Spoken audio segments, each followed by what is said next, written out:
Mas agora é a hora do grande debate aqui no Expresso CNN. Eu lembro que o quadro é um grande sucesso na CNN americana e um novo modelo aqui no nosso país. O nosso objetivo sempre é apresentar temas relevantes, com visões diferentes sobre o mesmo assunto. E para que isso? Para que você construa com a gente, então, a sua opinião, a sua forma de pensar. A Polícia Federal exibiu hoje para as partes envolvidas ali no inquérito o vídeo da reunião ministerial citada pelo ex-ministro Sérgio Moro. A defesa de Moro afirmou que o vídeo foi exibido na íntegra. Segundo fontes ouvidas pela CNN, o presidente Bolsonaro teria dito que a troca no comando da PF do Rio seria para proteger a sua família. O nosso primeiro tema do debate é: o ministro do Supremo, Celso de Mello, que preside o inquérito, deve liberar o vídeo? Nossos debatedores são Augusto de Arruda Botelho, advogado especialista em direito penal. Boa noite, Augusto. Boa noite, Mona Lisa. Boa noite, Caio. E Caio Coppola, bacharel em direito e comentarista político. Caio, boa noite. Boa noite, Mona Lisa. Boa noite, doutor Augusto. Boa noite, espectador da CNN. Hoje a gente começa com você, Caio, suas primeiras considerações, por favor. Bom, então vamos começar respondendo a pergunta do debate.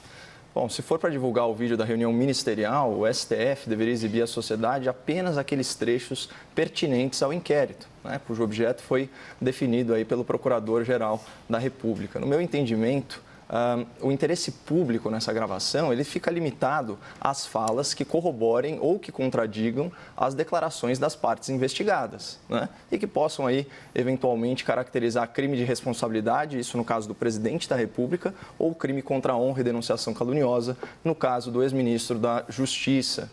Qualquer coisa além disso, pode violar direitos personalíssimos dos participantes da reunião ministerial, já que intimidade, honra e imagem das pessoas são todas aí questões invioláveis, segundo a Constituição, aí no seu artigo 5º, inciso 10. Então, só o princípio da primazia do interesse público tem força jurídica para flexibilizar um direito fundamental dessa ordem, especialmente no caso de agentes governamentais.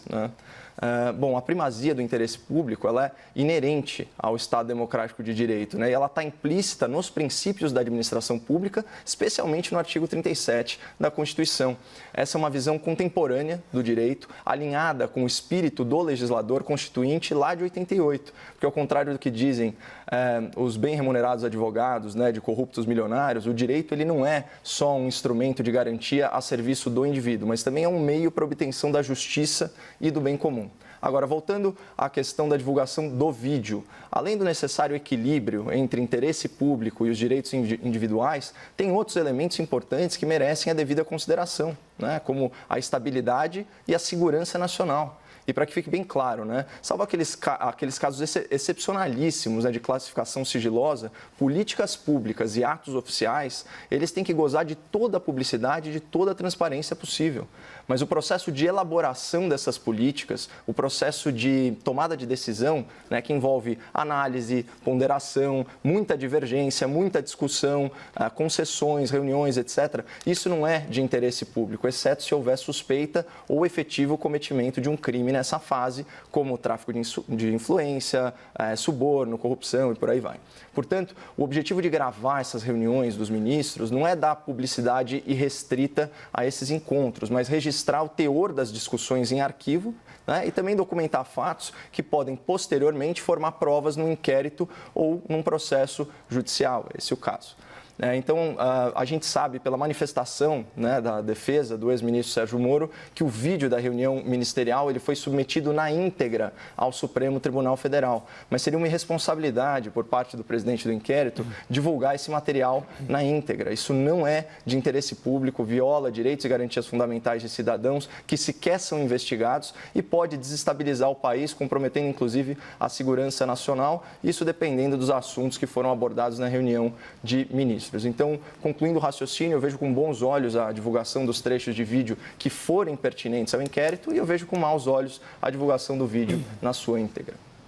Suas primeiras considerações, Augusto, por favor. Boa noite a todas e todos. A pergunta hoje é se o ministro Celso de Mello deve tornar público o teor do vídeo gravado em uma reunião ocorrida entre o presidente e alguns de seus ministros no Palácio do Planalto. Para poder responder essa questão, eu preciso começar abordando alguns princípios constitucionais. Eu prometo ao espectador que eu vou tentar fazer isso usando pouco juridiquês.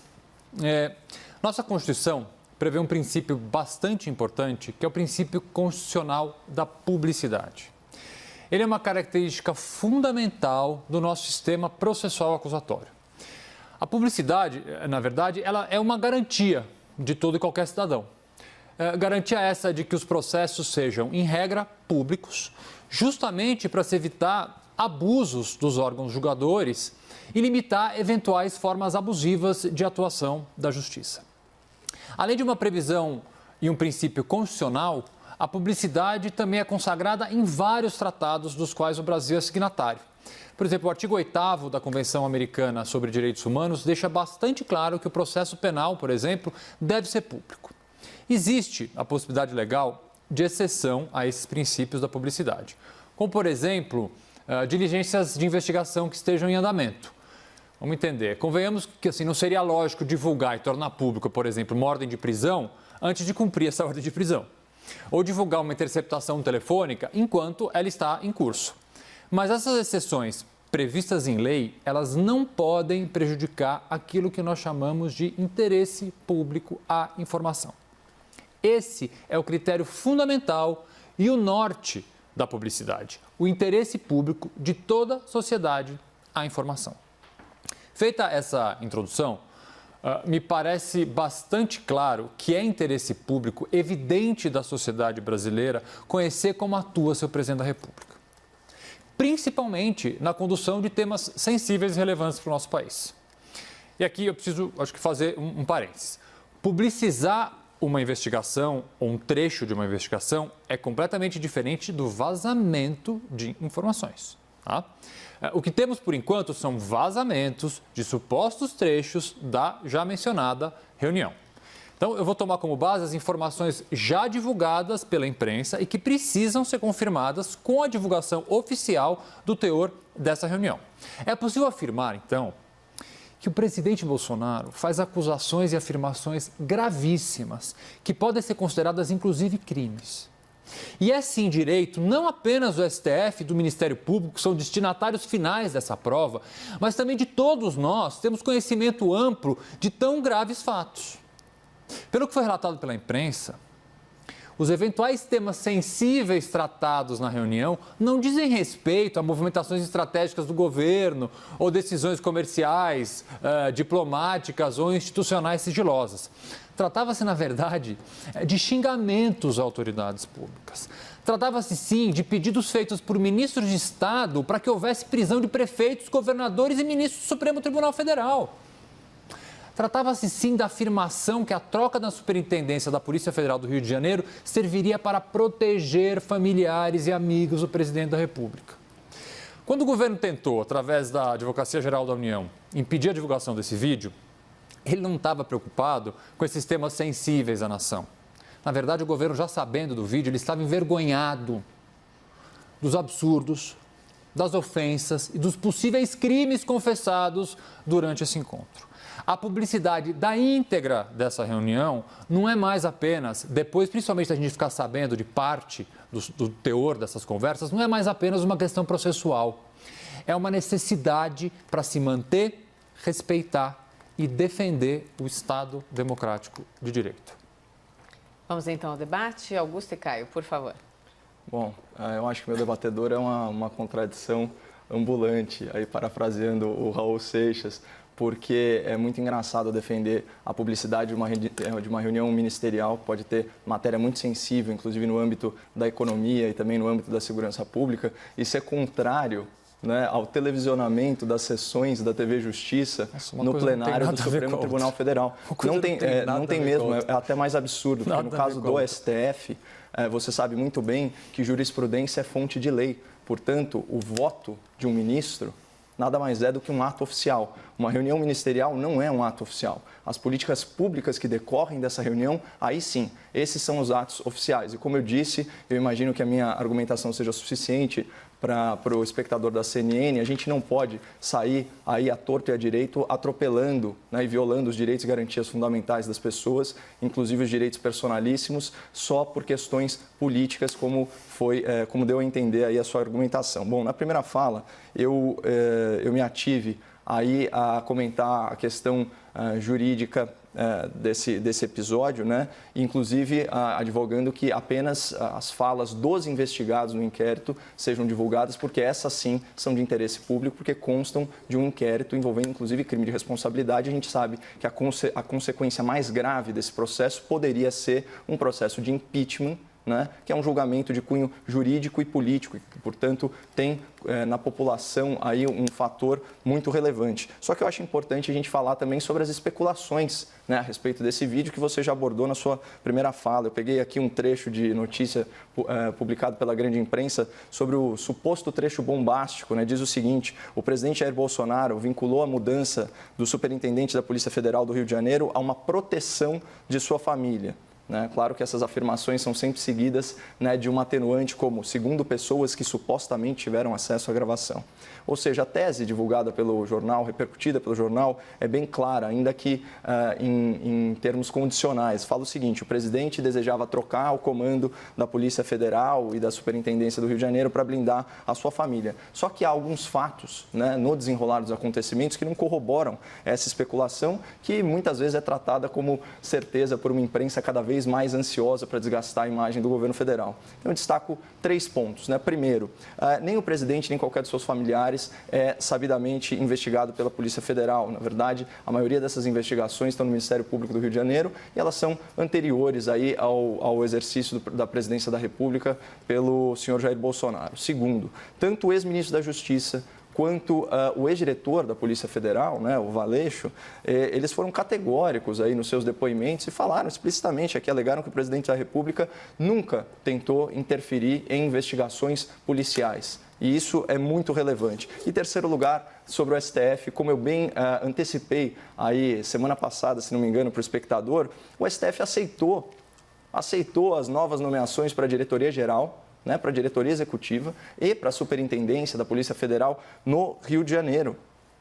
Então, do que se trata isso? Obviamente, eles corroboram a legalidade dessas indicações. E sobre esse último ponto, só para arrematar, peço perdão por me estender aqui, é importante frisar que o tribunal, aí pelo menos de forma tácita, né, ele confirmou a ilegalidade da decisão liminar do senhor Alexandre de Moraes, né, que de forma aí, bastante inconstitucional, né, invadiu a competência de outro poder, o Poder Executivo, e barrou a nomeação de um senhor de reputação ilibada, né, um delegado de carreira, que gozava de amplo currículo e reconhecimento dos seus pares, por motivação política. Ora, se houvesse qualquer ilegalidade nessa nomeação, ele sequer poderia ter sido reconduzido para a Agência Brasileira de Inteligência. Então, o desenrolar dos fatos, eu acho que, de certa forma, corrobora a análise que a gente mais cedo ofereceu aí ao espectador da CNN.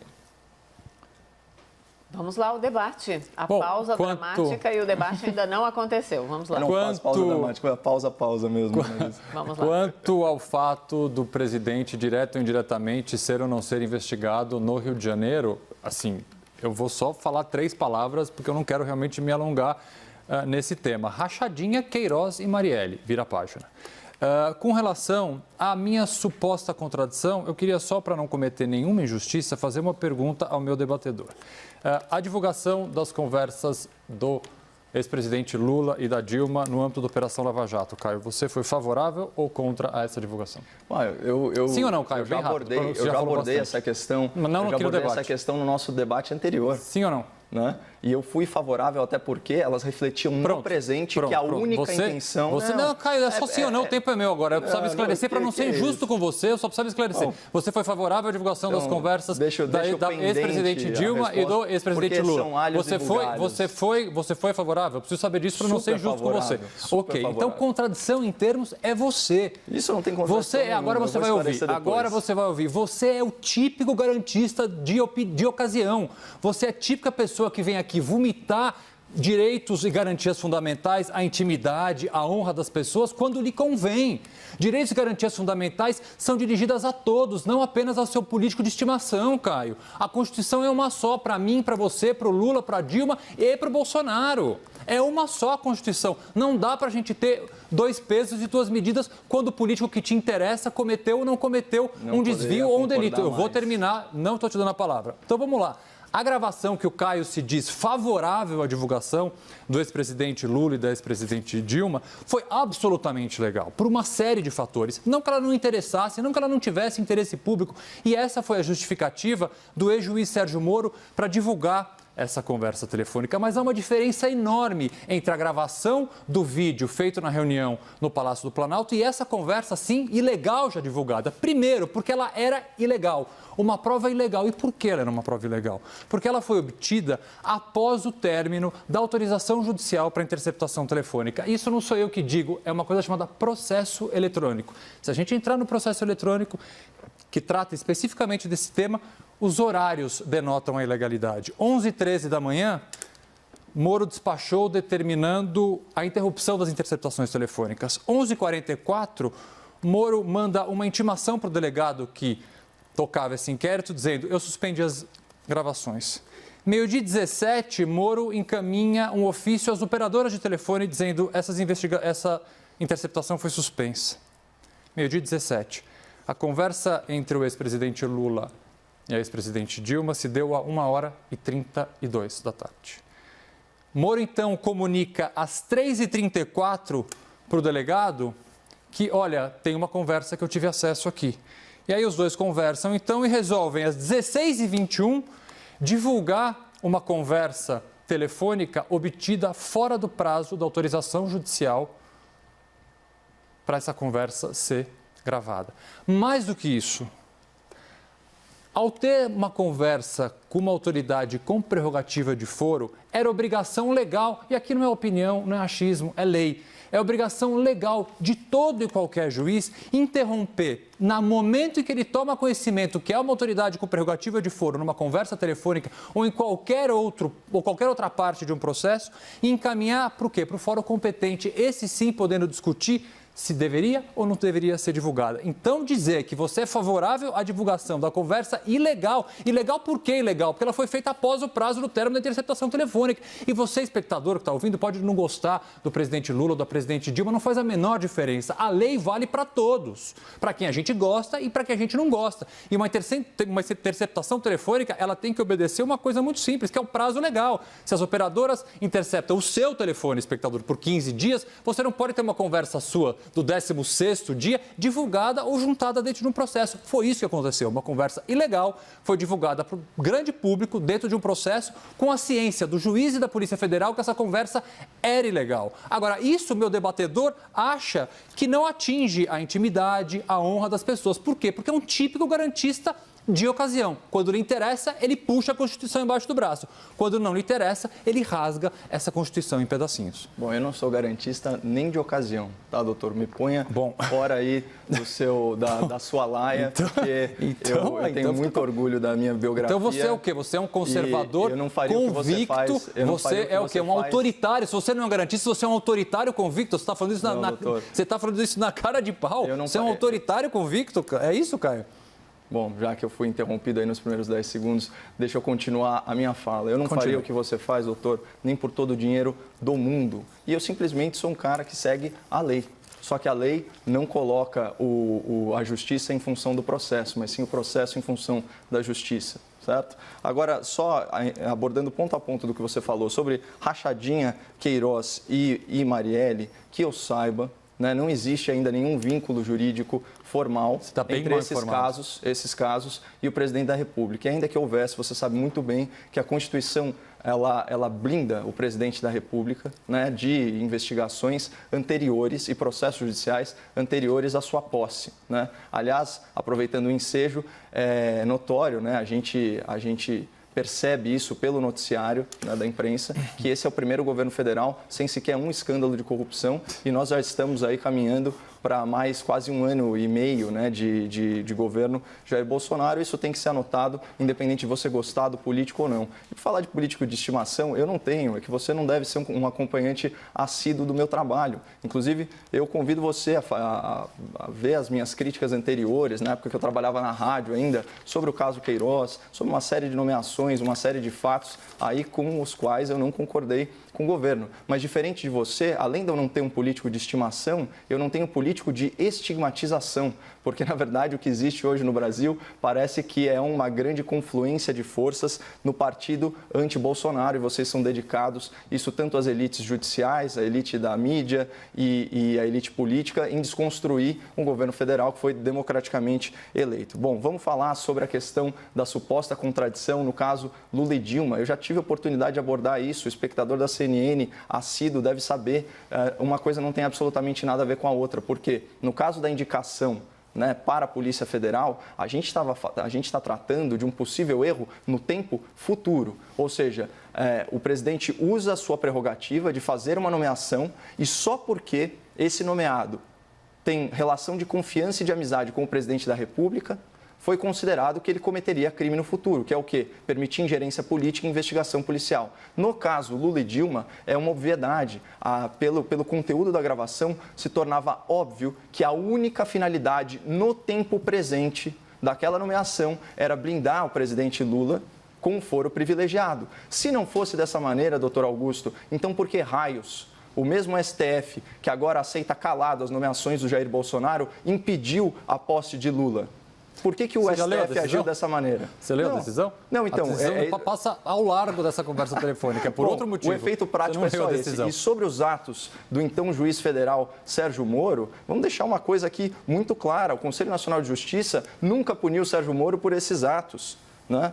E você foi contraditório novamente, porque você passou a sua primeira fala inteira falando aí sobre interesse público, né? E logo depois, a hora que isso, no passado, atingiu, aí sim, os seus políticos de estimação, você abandona o interesse público e permite que um ex-presidente Vamos rebobinar a fita para falar que eu disse que essa conversa tinha interesse público? Rebobina, faz um mini fast forward aqui, um mini rewind, perdão.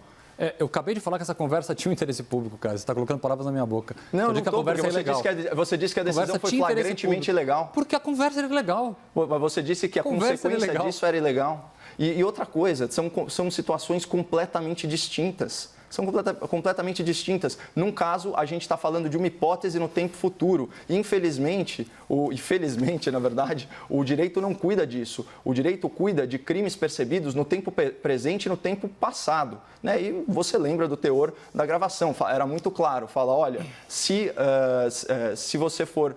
tiver uma decisão judicial desfavorável a você, você assina aqui o termo de posse e, a partir desse momento, você tem foro privilegiado. E isso serve, na prática, a gente sabe aqui no Brasil, foro privilegiado é uma grande ferramenta da impunidade, né, para os poderosos, e ele beneficia aí mais de 50 mil autoridades públicas. É um tremendo absurdo. Ele faria sentido no caso de algumas autoridades, mas não de tantas. Então, assim, são questões completamente distintas. Eu sou muito coerente nas minhas posições e você não vai estabelecer um falso paralelo entre nomeações do presidente Bolsonaro para a Polícia Federal e blindar um ex-presidente corrupto, que, aliás, né, o desenrolar dos acontecimentos provou muito bem quem ele é. O tema aqui é divulgação ou não? É divulgação ou não da conversa? Vamos... Se eu só... A gente já precisa mudar para o segundo tema, eu posso... Não, complemente, por favor. Eu gostaria de fazer uma complementação. Por favor, eu vou pedir, na verdade, desculpa um pouco do espectador, porque eu preciso trazer um tema aqui que eu acho importante, que, na verdade, pessoalmente, para mim, ele já foi muito caro, porque eu ouço esse mesmo tipo de crítica há quase 20 anos, mas eu aprendi a me blindar e isso entrar por um ouvido e sair pelo outro. Mas eu tenho recebido algumas considerações de colegas advogados criminalistas, então eu vou me perdoar aqui e fazer um pequeno desagravo à advocacia criminal. Não é a primeira, nem a segunda, nem a terceira vez que meu debatedor aqui, de forma absolutamente desnecessária, agride a classe da advocacia criminal, fazendo aquilo de mais básico que governos autoritários, pessoas autoritárias gostam de fazer. Uma ligação inexistente entre o trabalho do advogado criminalista e o crime eventualmente cometido por seu cliente. Então, uma coisa precisa ficar bem clara. Um advogado criminalista, ele não defende crimes, ele não defende pessoas, ele defende direitos. Direitos que todos nós temos, inocentes ou culpados, ladrões de galinha, ladrões de banco, políticos corruptos, políticos inocentes. Pouco importa. O papel do advogado criminalista, e eu volto a dizer, eu escuto isso de muita gente, mas me entristece um pouco ouvir isso de uma quase advogado, de uma pessoa que passou vários anos estudando direito e não consegue fazer essa diferenciação e não consegue entender a importância para o Estado democrático de direito e para a justiça da existência de uma defesa técnica ao lado de um cidadão culpado ou inocente que venha a ser acusado de um crime. Então, Caio, as suas críticas a advogados milionários, a advogados de políticos corruptos ou pessoas que tiram pessoas da cadeia, mais uma vez, a mim não afetam, mas afetam a muitos colegas. Então, em homenagem a eles, eu faço esse desagravo. É inadmissível que uma profissão, seja ela qualquer, e principalmente uma profissão que é essencial para o funcionamento democrático da justiça, ser atacada com esse tipo de comparação, com esse tipo de afirmação. Somos advogados, tratamos de pessoas, lidamos com a lei, e a lei, a Constituição e o Estado Democrático de Direito está e sempre estará do nosso lado. Bom, a minha crítica, obviamente, não foi uma generalização a todo e qualquer advogado criminalista. Né? Só os que advogam para culpado, é isso? Muito pelo contrário. Eu simplesmente disse que eu não faria por todo o dinheiro do mundo o que você faz, porque eu não emprestaria a minha inteligência e o meu talento na defesa de interesse dos ricos e poderosos, especialmente daqueles que são culpados por um crime que eu julgo que é um crime contra a humanidade, que é corrupção. Já falamos várias vezes aqui, corrupção aí é desconhecer, mata. Desculpe te interromper, aí é desconhecer a minha história. Augusto, o Caio está falando agora, complementa, a regra vale para os dois. Complemente, Caio, depois eu preciso pontuar. Diferente de você, doutor, eu não trago elementos biográficos aqui do meu debatedor que são externos. Você acabou de trazer, você mandou olhar seus vídeos, você não se lembra, você aqui num episódio anterior do nosso debate, para usar uma expressão do nosso colega Caio Junqueira, você se gabou de revogar dezenas de prisões de réus da Lava Jato. Mas foi exatamente o que você fez. Uma afirmação falsa elementos externos. Eu usei como exemplo uma afirmação falsa que você tinha feito. Doutor, é muito difícil manter o debate quando você não respeita a opinião alheia, inclusive a opinião de eu ter críticas sérias a essa advocacia criminal, né, desse tipo de meliante, desse tipo de bandido. Até porque é o seguinte, né, doutor, convenhamos, o compromisso com a justiça, né, ele é uma obrigação primeira da magistratura, do Ministério Público. O compromisso do advogado é com o seu cliente. E ele, obviamente, exerce isso da melhor forma possível e dentro dos ditames da lei. O problema que a gente vê, principalmente em casos da alta cúpula do judiciário, é que você pega um Supremo Tribunal Federal se transformando aí praticamente num balcão de atendimento dos ricos e poderosos. E a gente vê isso com invenção de legislação processual, como foi o caso aí das alegações finais dos processos. A gente vê a revisão constitucional de forma extremamente criativa e alheia aos anseios da população e do legislador constituinte, como é o caso da impossibilidade de prisão após julgamento em segunda instância, que coloca o Brasil como um pária no mundo civilizado em termos de como se punir os seus criminosos. Isso tudo é feito, né, com o auxílio de profissionais como o senhor. Isso são fatos. E você veio aqui, se gaba, aliás, de forma até megalomaníaca, né? Afinal de contas, não é o advogado que revoga as prisões, né? Quem faz isso são os juízes, né? Você simplesmente peticiona, ou você ou o seu exército aí de estagiários e colaboradores. É assim que funciona. Então, assim, não queira me colocar a pecha de criticar toda uma classe. Eu estou sendo muito específico nas minhas críticas, elas são democráticas, é uma pena que seus colegas se sintam ofendidinhos, mudem de profissão. Debatedores, só para pontuar, nós não vamos mais para o segundo tema, por causa do tempo, vocês decidem a continuidade do debate, mas algo precisa ficar muito claro. Essa frase, eu não sou da sua laia, não pode ser proferida. Estou falando isso então para você, Caio. Nós temos aqui um compromisso, nós três, de termos respeito um com o outro. Foi exatamente esse o texto que eu falei com vocês quando nós tivemos o primeiro debate. Então, para as funções de cada um, isso não interessa, o debate está colocado, que com respeito ele prossiga. Então, por favor, Augusto, sem o próximo tema e daqui a pouco os argumentos finais. Todos concordam? Concordo. Então, por favor, vamos lá. Eu realmente espero que você nunca precise de um advogado criminalista, porque depois dessa tua fala, eu acho difícil você encontrar algum. Você deixou bem claro que você não faz uma diferenciação e uma crítica a todos os advogados. Você faz uma crítica a advogados da minha laia, que somos advogados criminalistas, que defendemos não apenas ricos e milionários. Como você fez essa afirmação, eu me sinto na obrigação de falar para o espectador o mínimo da história da minha carreira. Eu fundei há 20 anos uma organização não governamental, o Instituto de Defesa do Direito de Defesa, que é uma das maiores, se não a maior, organização em luta pelo direito de defesa, que entre dezenas de projetos, um dos principais é justamente prestar assessoria gratuita jurídica para dezenas, para milhares de pessoas no Brasil todo. Participo ainda de outros diversos projetos, como o Projeto Liberdade, que justamente advoga gratuitamente para pessoas que não têm condição de contratar um advogado. Não sei se esse tipo de advogado faz parte da sua laia, mas eu volto a dizer, o trabalho que nós fazemos, nós advogados criminalistas, é um trabalho previsto na Constituição, é um trabalho de estar ao lado de um cidadão acusado de um crime, seja ele culpado ou inocente, para ser a sua voz, para defender os seus direitos, não para defender um crime que ele é acusado.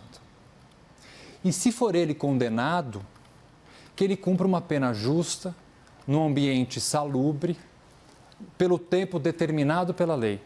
Esse é o trabalho do advogado criminalista, caso você tenha passado 5 anos da faculdade não ouvindo as aulas de direito penal e processo penal. Caio, por favor. Não. Na época em que eu estudei na Faculdade de Direito do Largo São Francisco, muita coisa ainda era diferente nesse país. Até porque a justiça ainda não tinha batido a porta dos ricos e poderosos. A minha crítica a você, Augusto, não é por defender apenas corruptos milionários. Eu fico feliz que você estenda aí o seu engenho e a sua arte a outros réus. Mas, como eu disse, e eu mantenho aqui cada sílaba que eu falei, né? Eu não faria por todo o dinheiro do mundo o que você faz. Eu faço, inclusive, de graça. Então, você já ofereceu para mim os seus serviços gratuitos. Para você, inclusive, Caio, você precisa de advogado, eu advogo para você. Pois é, seria um prazer, porque eu sei que você é muito eficaz no que você faz. Agora, obrigado, o ponto Caio. é que é o seguinte, só para terminar numa nota mais leve. Como eu coloquei anteriormente, o advogado, o principal compromisso dele é com o seu cliente. É claro que ele não consegue atuar fora das balizas legais. O problema é que essas margens elas estão ficando cada vez menos estreitas, né? Porque a gente vê uma advocacia aí em conluio com essas formas alternativas de criação de jurisprudência, né? Você vê o Poder Judiciário atropelando o processo legislativo e modificando sensivelmente a questão do direito processual, né? Isso quando não as elites políticas. Você mesmo deu a letra aqui quando você falou que provavelmente seria contra a lei do abuso de autoridade, quando você disse sobre o juiz de garantias, né? Então, a gente vê que tem toda uma sorte de legislação sendo aprovada sempre no sentido de criar impedimentos à perseguição da justiça. Isso a população vivencia na pele. Não adianta vir aqui falar que as pessoas, que o problema do Brasil é justamente ampliação no direito de defesa. Pelo contrário, o grande problema do Brasil é a morosidade da justiça, que é uma forma de impunidade. A gente tem na prática aqui no Brasil criminosos onde não resta nenhuma dúvida quanto ao cometimento dos seus crimes, que estão soltos. Isso, lógico, anterior à pandemia da Covid, que criou mais um pretexto para que esses delinquentes fossem colocados de volta às ruas. Então, nós temos uma interpretação diversa sobre o que é justiça. Doutor, isso é legítimo, isso não torna imune à crítica. E eu espero realmente nunca precisar de um advogado criminalista, mas eu vou cobrá-lo da sua promessa de advocacia gratuita se chegar a esse caso. Vamos então aos argumentos finais, voltando para o assunto, né, que inclusive está na nossa tarja, para ninguém achar que a gente não tem foco. Vamos lá para a discussão. Eu vou reiterar então o que foi perguntado lá no começo, para os argumentos finais de cada um. O ministro do Supremo, Celso de Mello, que preside o inquérito aí por causa daquelas acusações feitas pelo ex-ministro Sérgio Moro, deve liberar o vídeo da tal reunião. Argumentos finais, agora com você, Augusto. Quanto tempo para cada um? Deixa eu perguntar para nós. 1 minuto para cada um, para você, Augusto, e depois Caio, por gentileza. Então, fazendo um fechamento sobre o tema inicial, realmente. A publicidade é a regra no processo. Há exceções? Há exceções. Só que essas exceções não podem esbarrar no interesse público maior na divulgação da informação. O público, e não apenas o Poder Judiciário, tem direito de acessar informações. A partir do momento em que trechos supostamente da reunião foram vazados, é evidente que este interesse público aumenta. E aumenta muito, porque há afirmações que, em tese feitas nessa reunião, são muito graves, como ministros de Estado pedindo a prisão de prefeitos, governadores e ministros do Supremo Tribunal Federal. Portanto, eu não concordo com essa proposta de apenas divulgar parte dessa reunião. Inicialmente, eu poderia até concordar, parte que seria afeita à investigação, mas a partir do momento que essas informações foram divulgadas de que outros temas, esses sim, inclusive, podem ser criminosos, nessa reunião, a divulgação na íntegra é uma medida absolutamente necessária. Caio, por favor. Eu acredito que não se trata de vazamentos, doutor, até porque a gente não... isso são boatos. Tem razão. Né? Então, não há qualquer tipo de transcrição, qualquer tipo de áudio, qualquer tipo de imagem. Portanto, não são vazamentos. Então, esse interesse público, que na verdade é interesse do público, que é um conceito completamente distinto e que é válido também, mas que não é jurídico, né? Ele está sendo fomentado, ele está sendo artificialmente inflado por quem quer desestabilizar o país. Não tem o menor cabimento você quebrar o sigilo de uma reunião ministerial. E vamos lembrar que a gente concorda que pelo menos os trechos relativos ao inquérito, ou seja, das partes investigadas, e quais são elas? O presidente da República, o ex-ministro da Justiça e somente as falas que são concernentes à investigação presidida pelo Supremo Tribunal Federal. Né? Aí, de fato, existe interesse porque a gente quer saber se alguém faltou com a verdade, qual a versão que está mais próxima da realidade, mas já retomando aí um argumento antigo meu, tanto a versão do ex-ministro quanto a versão do presidente da República, elas são muito similares entre si, então a gente mais ou menos já conhece o teor e é muito provável que a montanha vá parir um rato. Tá certo, então, Augusto, obrigada, boa noite, até amanhã. Boa noite. Caio, obrigada, boa noite, até amanhã. Boa noite. Obrigada. Todas as edições do Grande Debate estão disponíveis na íntegra no nosso site cnnbrasil.com.br e também no nosso canal oficial do YouTube.